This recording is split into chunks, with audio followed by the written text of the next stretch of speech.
si shpjegohet pastaj që edhe produktet bazë janë më të larta se sa vendet e rajonit?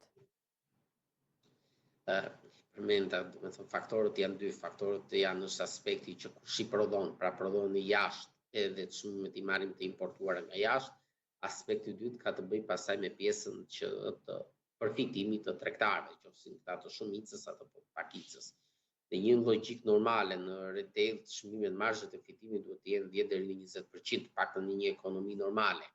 Në momentin kur ti ku ta di unë domatja prodhohet në Lusht dhe shitet me 20 lekë për kilogram, sot që po flasim 20-30 lekë, dhe vjen në tregun e Tiranës me 100 apo 150 lekë për kilogram, kjo tregon që ka marzhe relativisht të larta fitimi nga tregtarët e shumicës apo nga tregtarët e pakicës, që ata me të drejtë thonë që kemi dhe Firo, kemi dhe Koso, do me të malli që shkon dëm e tjera, që nuk mund të futem dot në analizën se nuk jam ekspert i fushës në analizën që pse po rriten kaq shumë çmimet e shumë produkteve, por që në thelb ka të bëjë pikërisht, domethënë ky është fakti.